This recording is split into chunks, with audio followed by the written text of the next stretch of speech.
Objetivos de la participación del Estado en la economía. ¿Qué es el Estado? El Estado surge a partir de la necesidad de los seres humanos a convertirse en sedentarios. Es la forma en la que se organiza una sociedad para poder funcionar mejor, la unión de nuestra población, instituciones públicas que nos organizan y nuestra cultura. El Estado moderno es definido como una organización e institución dotada de poder económico y político para imponer el marco de obligaciones, regulaciones y restricciones a la vida social y al intercambio económico. Con la anterior definición, podemos concluir que el Estado, al participar en la vida económica y política, impone ciertas reglas al juego del intercambio económico y a la vida social, pero a su vez es un agente directamente involucrado en el proceso.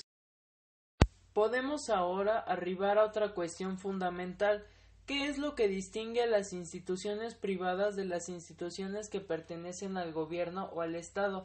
En esta cuestión podemos distinguir dos características fundamentales: la legitimidad, que es que las personas que ocupan cargos al interior de las instituciones públicas son resultado de un proceso electoral, ya sea directa o indirectamente. En cambio, las personas a cargo de instituciones privadas son elegidas ya sea por accionistas de la misma empresa o por un consejo o patronato.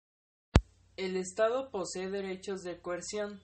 La coerción es toda sanción de carácter física o moral destinada a prevenir un acto delictivo que preferentemente está en manos del Estado.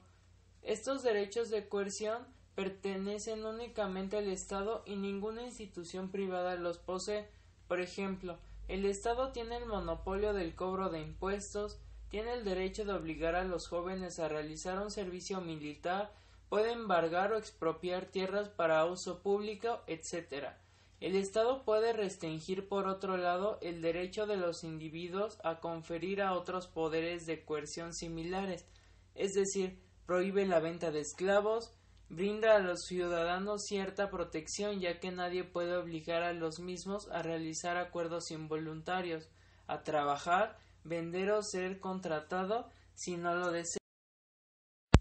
Funciones del Estado.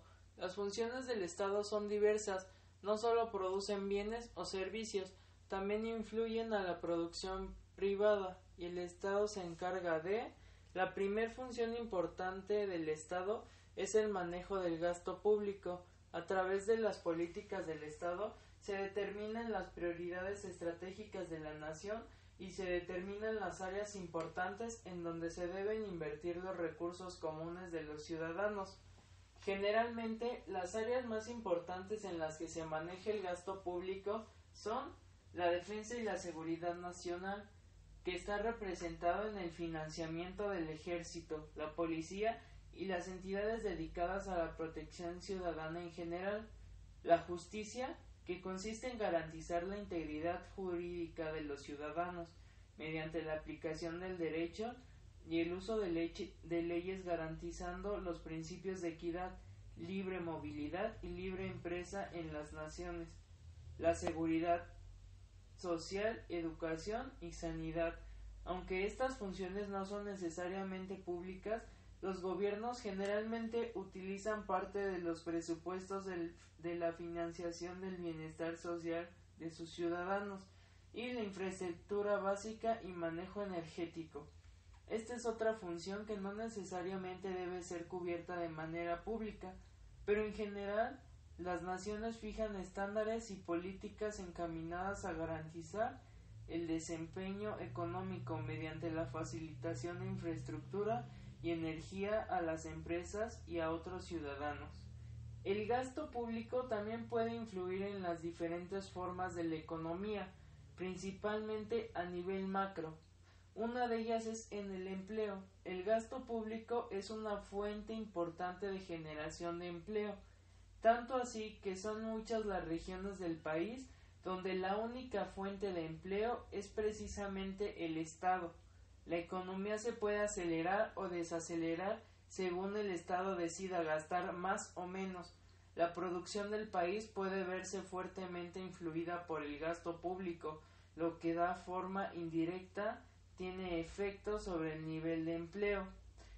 Otra de las variantes importantes es el ahorro. El gasto público puede afectar el nivel o capacidad de ahorro de la población, en vista a que el gasto público está financiado por lo general por ingresos provenientes de los impuestos. Al incrementar los impuestos, se deja a la población con una menor parte de sus utilidades, lo que disminuye su capacidad de ahorro. Otra es la inversión.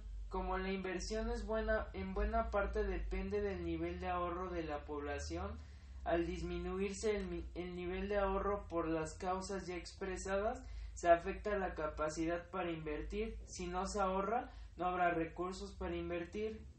Otra es la inflación. El gasto público puede presionar el alza de los precios al aumentar la demanda de bienes y servicios.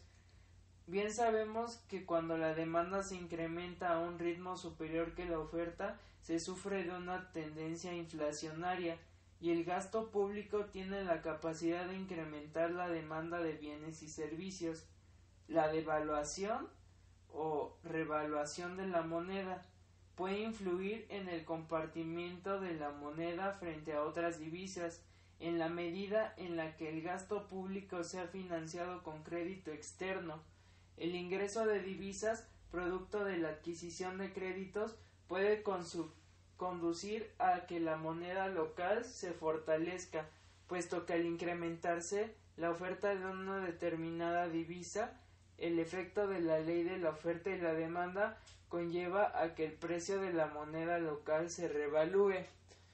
Después tenemos una imagen de una gráfica en donde se muestra la división del sector público presupuestario, y aquí vemos claramente cómo el sector público presupuestario se divide en dos partes. Uno es el gobierno federal y otras son las entidades. Las entidades se dividen en Pemex, IMSS, CFE y el ISSSTE. En cambio, el gobierno federal se divide en ramos generales, ramos administrativos y ramos autónomos. 2. Regulación de la actividad económica.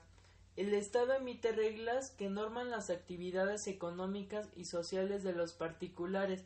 Mediante estas reglas se pretende garantizar el funcionamiento eficiente de mercados, generar una certeza jurídica, garantizar derechos de propiedad, evitar daños inminentes o bien atenuar o eliminar daños existentes a la salud o bienestar.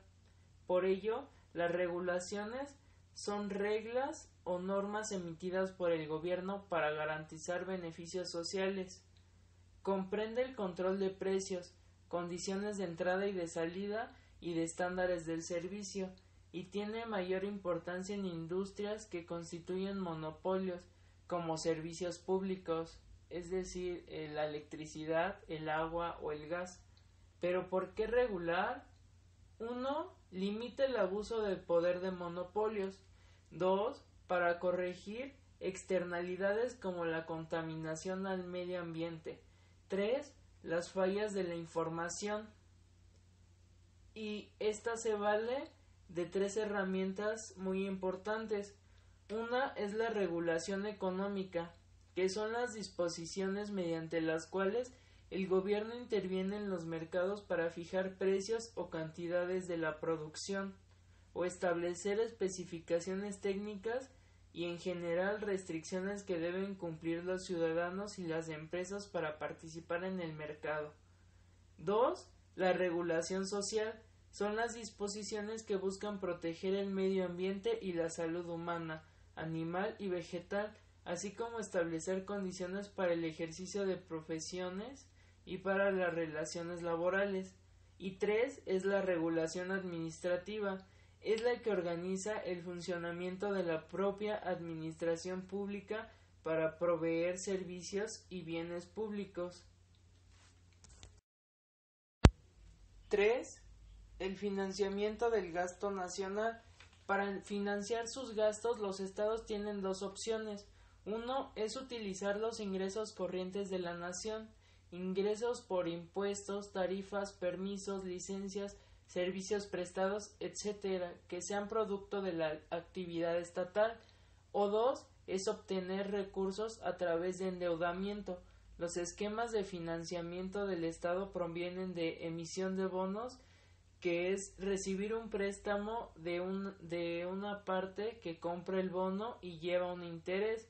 Otra es una deuda pública externa o interna, que es una deuda mediante particulares u otro país que está en busca de mercados nacionales o internacionales y que pretende captar fondos bajo la promesa de un futuro pago y renta fija.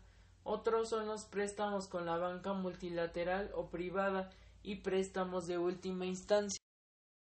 El punto número 4 de los deberes del Estado es el manejo de recaudos nacionales, donde se administran los ingresos del país. Los ingresos pueden ser corrientes o de capital. Los ingresos corrientes están compuestos de impuestos directos e indirectos. Los directos son aquellos impuestos aplicados al patrimonio o a las ganancias de la población o empresas, como el ISR, el impuesto sobre la renta. Los indirectos son impuestos aplicados al consumo, como el IVA. Por otra parte, los ingresos de capital son las ganancias de compañías públicas, como Conagua, Pemex, CFE, Infonavit, entre otras. Estos ingresos son utilizados en su mayoría para crear un fondo de reserva, que usualmente se utiliza como garantía ante préstamos que el gobierno solicite o se utiliza en situaciones de desastre. Otro de los deberes del Estado es la determinación de políticas impositivas. Aquí, el Estado define el nivel de impuestos que pagará la población. Las finanzas públicas reflejan la política económica del Estado, estudiando herramientas de intervención, como impuestos y gastos públicos, con la finalidad de promover el crecimiento económico y el bienestar social. La Escuela Económica de la Elección Pública. Según la ciencia económica, es una subdivisión de la economía enfocada en la democracia. Busca disminuir el poder político en la sociedad. Considera la relación Estado-sociedad como un doble contrato, ya que así como el Estado provee de bienes y servicios a la sociedad, ésta le brinda recursos financieros y apoyo. Sin embargo, la idea de los últimos años es que el gobierno debe centrarse en crear condiciones de desarrollo para el sector privado, y que el sector privado deberá encargarse de la inversión y la producción de bienes. La fortaleza del Estado depende del manejo responsable de las funciones económicas y del desarrollo de su población.